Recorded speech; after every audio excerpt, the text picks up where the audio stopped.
Hello friends, how are you? Hope you all are fine. Already we have discussed 5 units of the MOC2 subject in the previous videos, and this is the last video on the unit 4 paints, varnish and distempers carries 30 marks. In this unit 11 important questions and answers we are going to discuss one after the other. So let us start with the first question.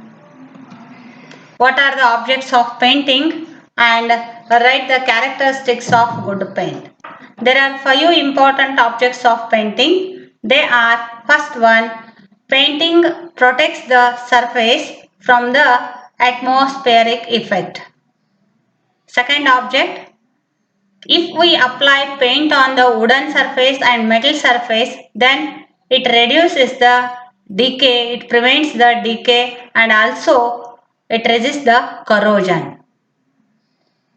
Then third object, after painting or the painted surface provides the decorative surface. Next, fourth object, to provide a smooth surface which will be easy for cleaning, painting is essential. Last objects of the painting is to improve the illumination power. So these are the 5 important objects of painting. So this may come for 5 marks, or if in this only you are writing the characteristics of good paint, then the whole question carries the 10 marks here. Next is, what are the characteristics of good paint, or explain the properties of an ideal paint.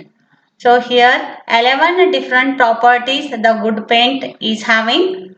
First one, it should have good spreading power. That is, the minimum quantity of the paint should cover maximum area of the surface. That will be the first characteristics of good paint. Second one, the paint should be cheap and economical. Next point, the paint should be in such a way that should be applied easily and freely on the surface. Next point, after drying, it should not show any cracks on the applied surface. Next point, the paint should dry in a reasonable time. It should not dry too rapidly.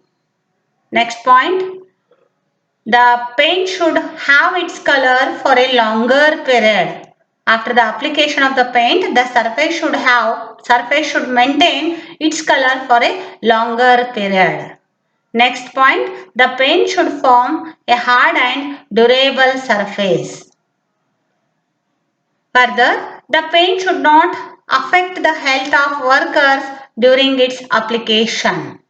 Next, the paint should not be affected by the atmospheric agents. That is, the painted surface should resist the actions of weathering agents like high velocity of wind, rain, high temperature, etc. Next, the paint should possess attractive and pleasing appearance. The surface coated with paint should not show the cracks after its drying. Last one, when applied on the surface, the paint should form a thin film of uniform. So like this, you must explain 10 or 11 different properties or requirements or characteristics of good paint. So what are the objectives of paint or objects of paint and characteristics of paint means? In this way you must explain. Next question, that is, what are the ingredients of an oil-borne paint? This is 10 marks question. So the paint is containing 5 important raw materials or constituents or ingredients. We'll discuss one by one. So first one is base, second is vehicle, or even it is also known as carrier, third one is a dryer, fourth one is a coloring pigment, and fifth one is a solvent. So first one, base. Base is solid substance and it forms the bulk of a paint. The base determines the character of a paint and it gives durability to the surface, and also the reduces also the base after its the base reduces the shrinkage cracks formed on drying, and it forms an opaque coating to hide the surface to be painted. It is generally a metallic oxide. Base is nothing but a metallic oxide, white lead, red lead, iron oxide, lithophone, titanium white are the commonly used bases. Second ingredient is a vehicle or a carrier. They are the liquid substances. They hold the ingredients of paint in a liquid suspension form. Due to the addition of vehicle, the paint will become in a liquid suspension form. It binds the various pigments like bases, coloring pigments, etc.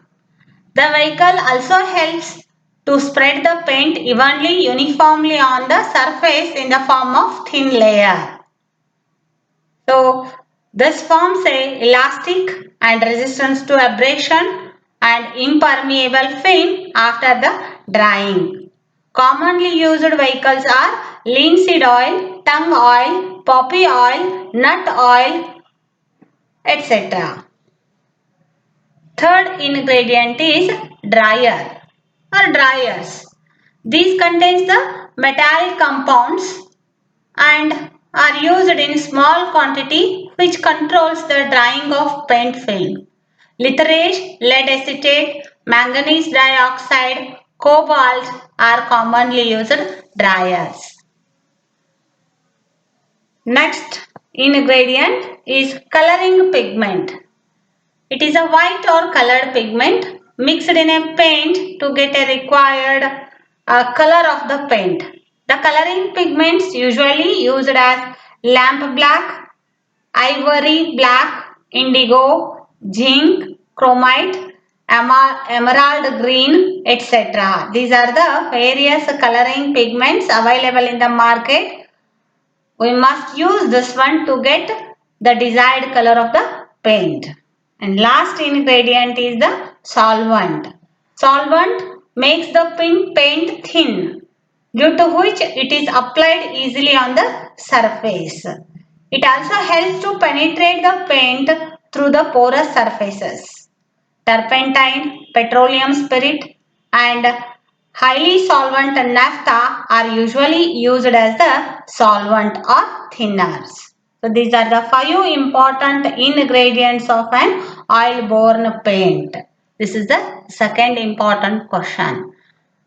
Now third question, what are the different types of paints and explain.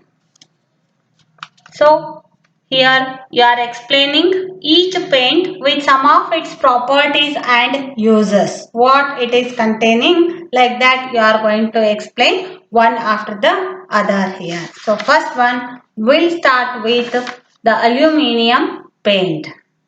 Aluminium powder we are going to use as a base in this paint, and aluminium is grinded very finely and is suspended in quick drying spirit varnish or slow drying oil varnish as per the requirements of us.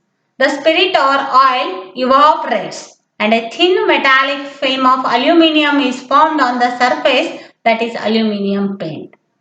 Then what are the advantages of using aluminium paint means? First one, the aluminium paint, the surface which is coated with aluminium paint is visible in the darkness. Even in the night also we can observe that one.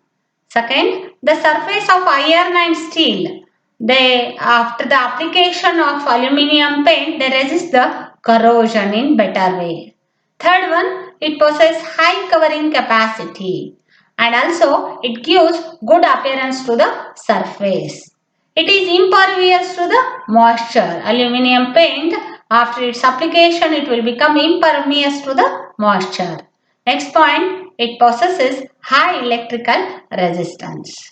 Then where we are using aluminium paint means for painting electric and telegraphic poles or towers, gas storage tanks, hot water pipes, oil storage tank, marine piers, radiators.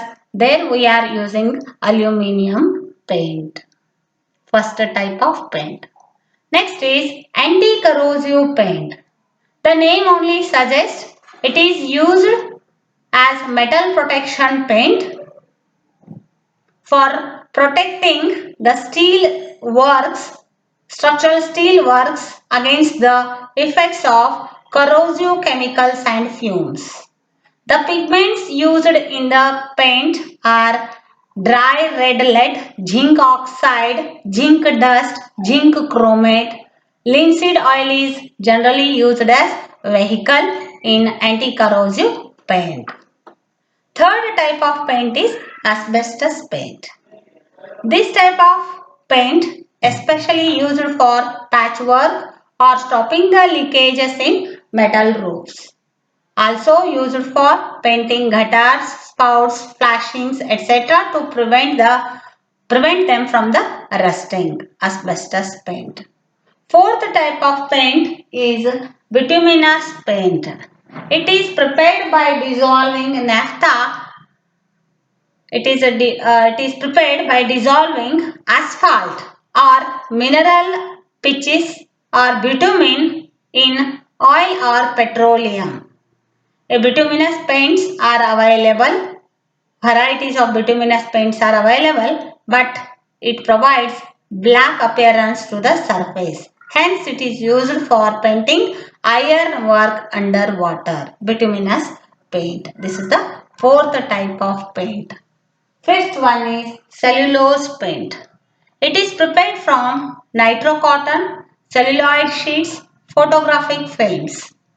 Ordinary paint hardens by oxidation, whereas cellulose paint hardens by evaporation of thinning agent. Thus, it hardens quickly, can be cleaned easily, remains unaffected by the hot water, smoky or acidic atmosphere. It is superior than ordinary paint and it has high cost. Its usage is generally restricted to paint of motor cars, aeroplanes, etc. Costliest paint, cellulose paint. Sixth type of paint is the cement paint. The paint consists of white cement, pigment, accelerators and other additives. It is available in dry powder form. Cement paint is available in dry powder form and is available in various shades and has good decorative appearance. After application, appearance will be good.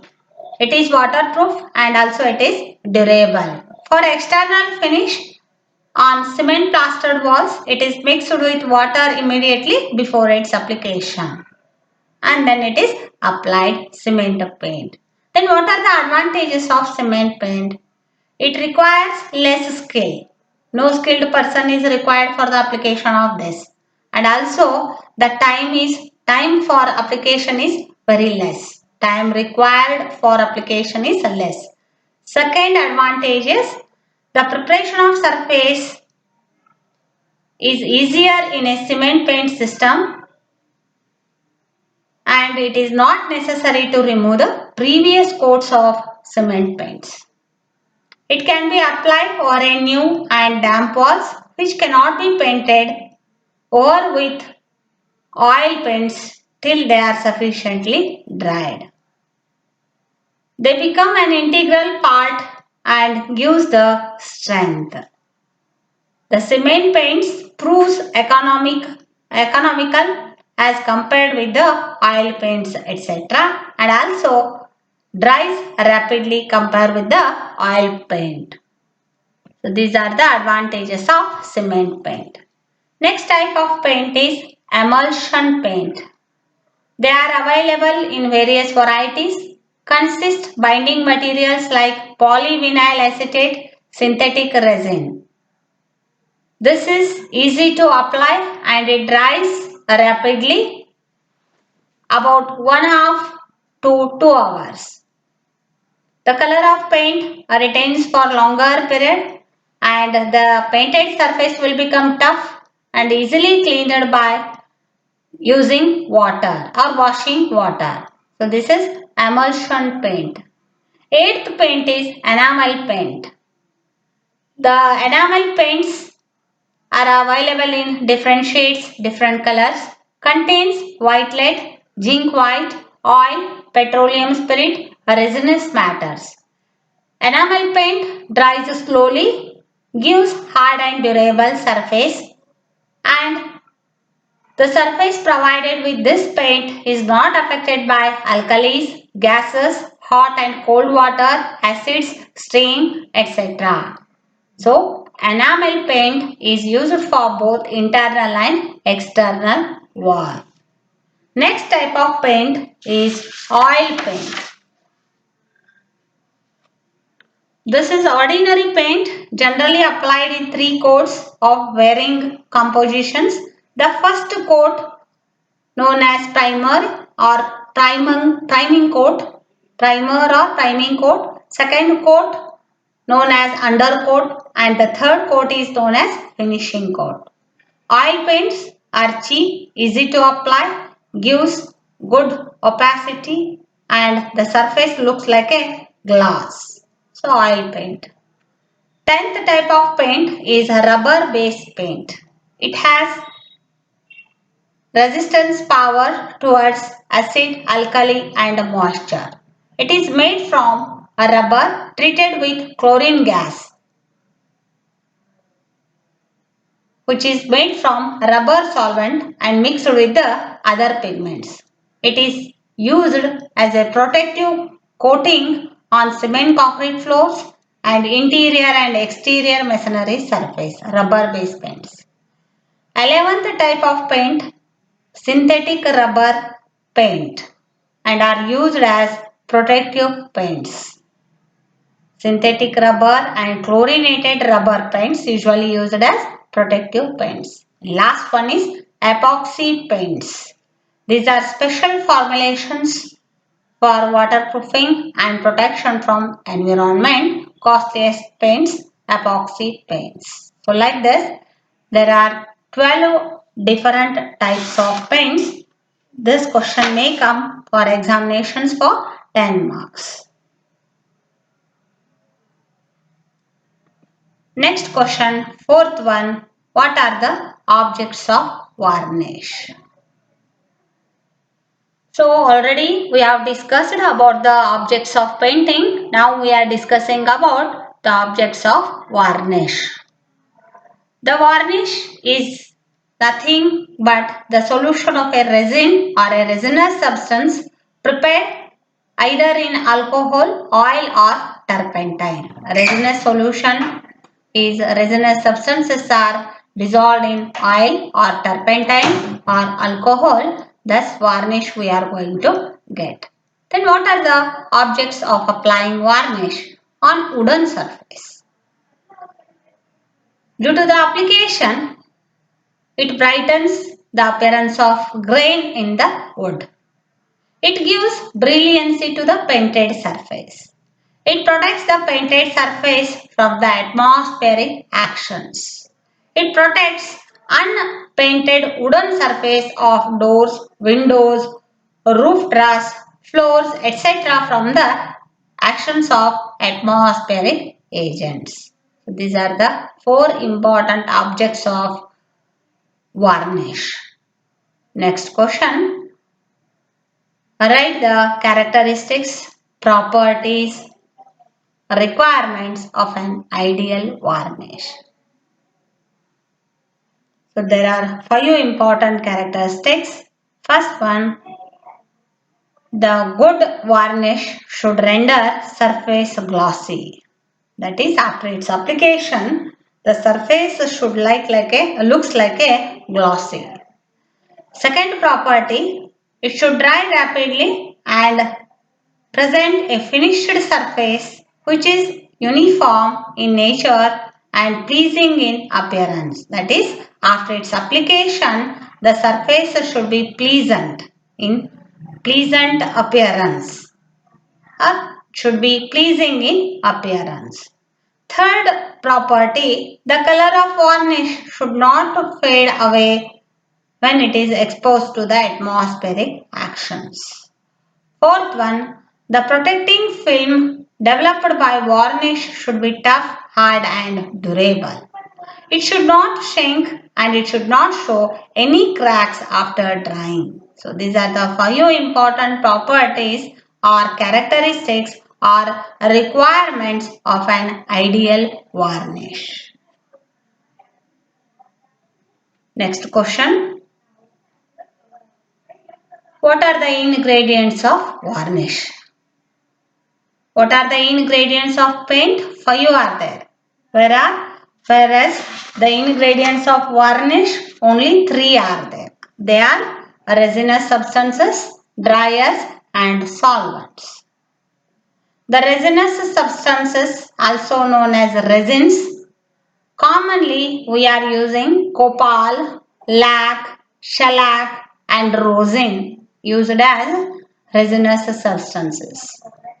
Second ingredient is dryers.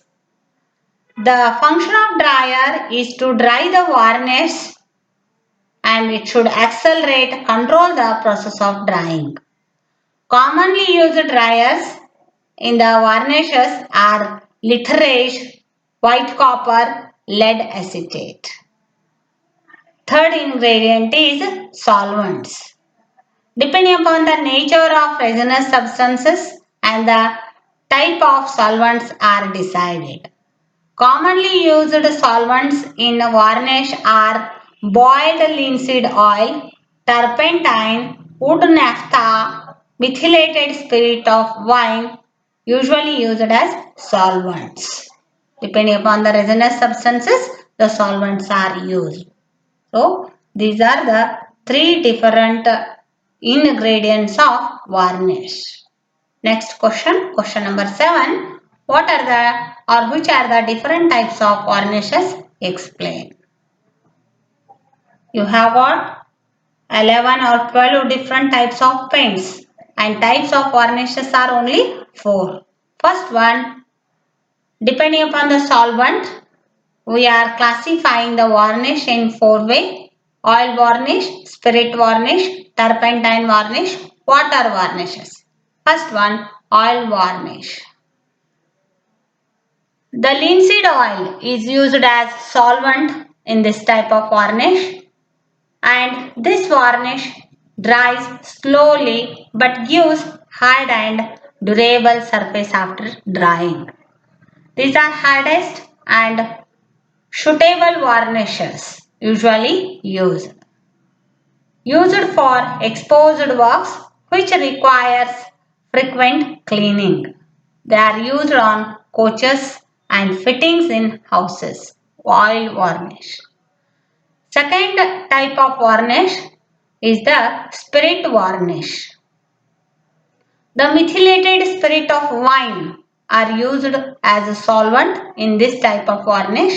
The resins are soft varieties like a lac and shellac are used.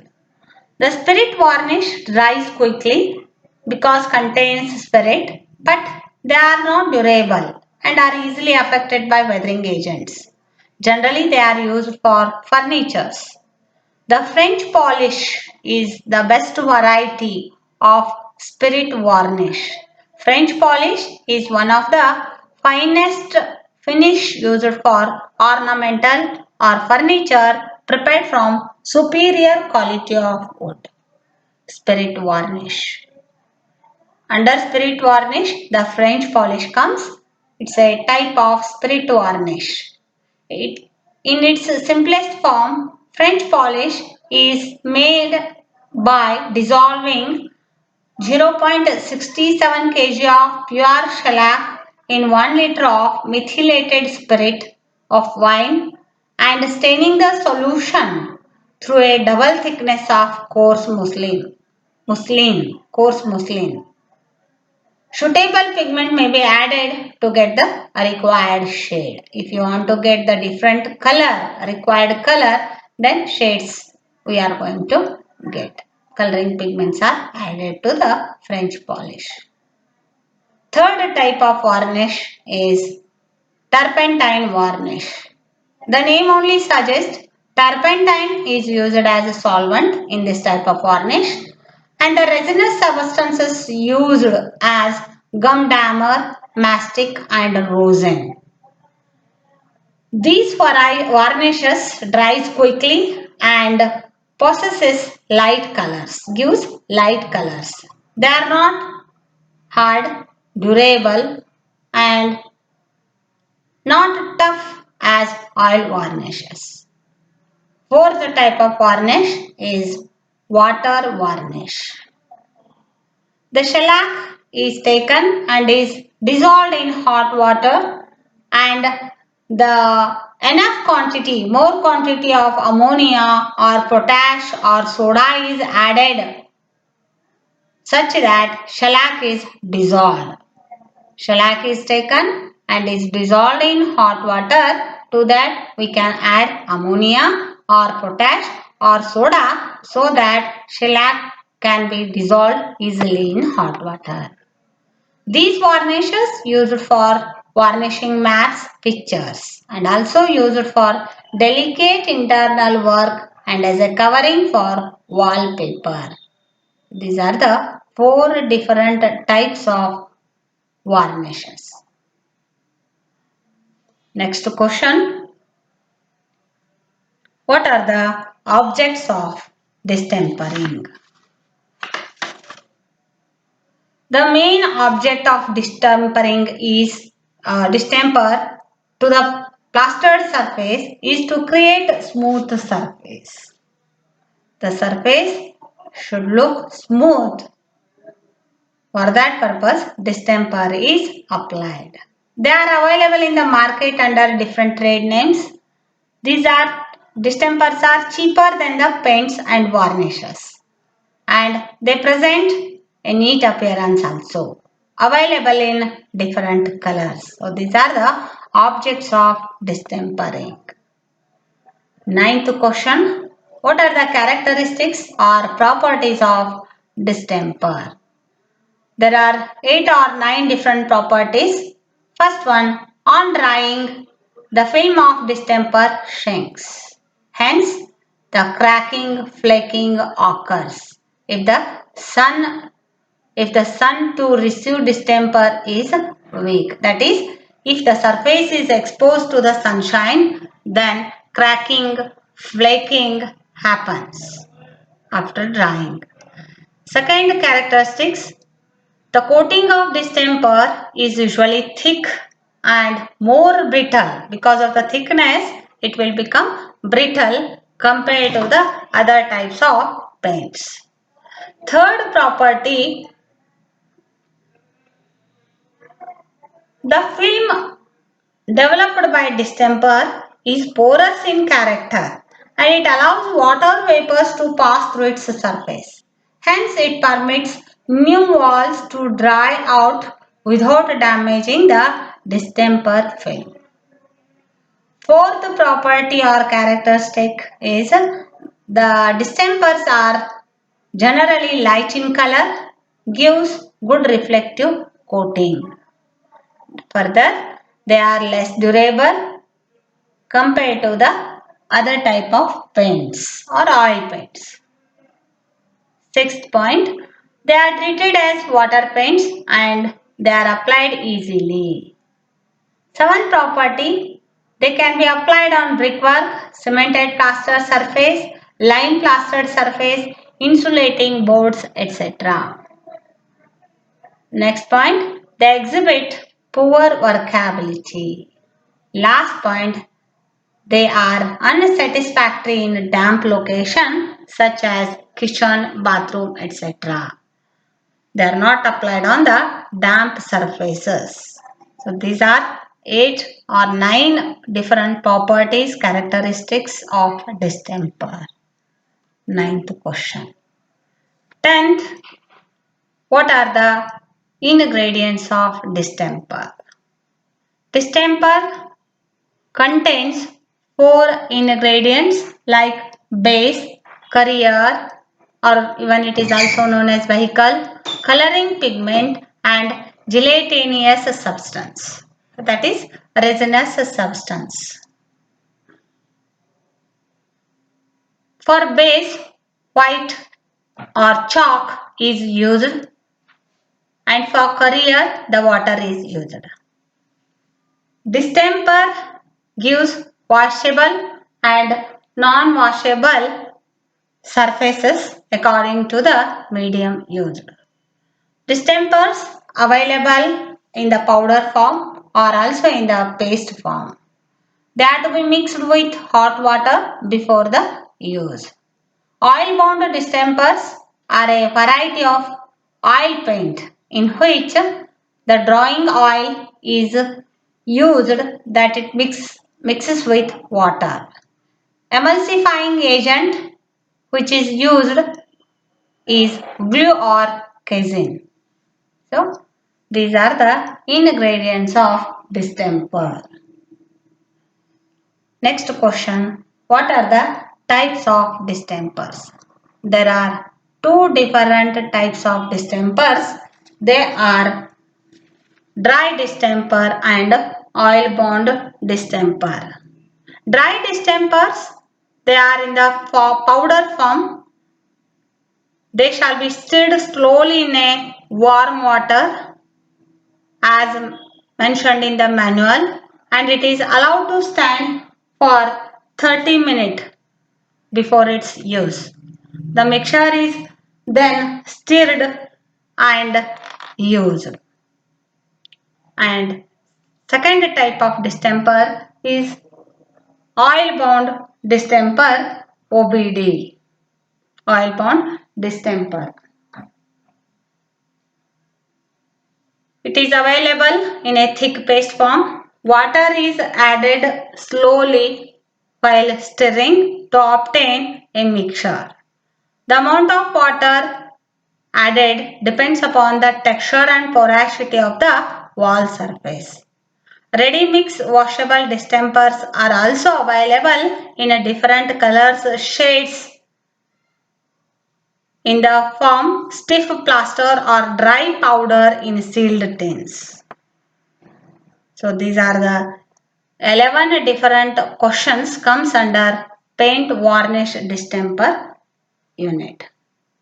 With this video, we have completed all the 6 units of MOC subjects. All the 6 lessons have 145 marks in the examinations. Hope these videos may help you for your exam preparation. So, wishing you all the best for your forthcoming exams. Thank you, one and all.